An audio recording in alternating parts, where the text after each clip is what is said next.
Hi, I'm Dr. Omkar Kulkarni. I'm an Ayurvedic practitioner in Pune for more than 15 years.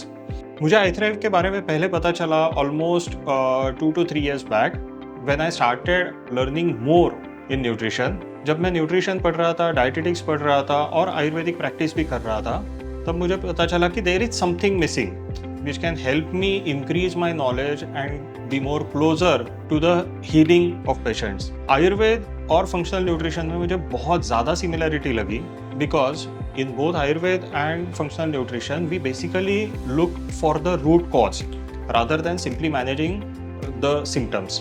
Also Ayurveda में हम मानते हैं कि आपका हर जो डिसीज़ है या जो भी आपके इश्यूज़ है वो बेसिकली स्टार्ट होते हैं आपके अग्नि से, पचन व्यवहार से, जिसको मॉडर्न वे में इंटरप्रेट करते वक्त it comes down to the gut health.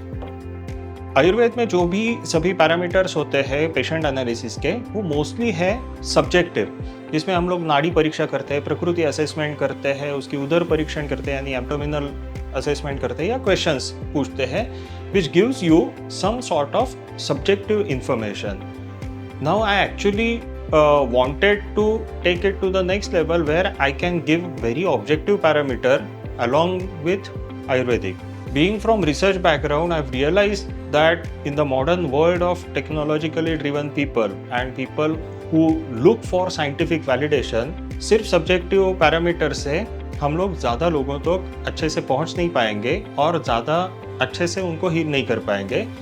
So I started learning functional nutrition. अभी मुझे ये फ़ायदा हुआ है कि after doing my deep dive course and functional nutrition course I have realised कि I can do more personalised और more specific type of healing with Ayurveda and combination of functional nutrition. I've also started integrating that in my personal practice, although not 100%, but yes, started off looking for pre and post parameters of our Panchakarma procedures and all our treatments so that we can show definitive results in our patient.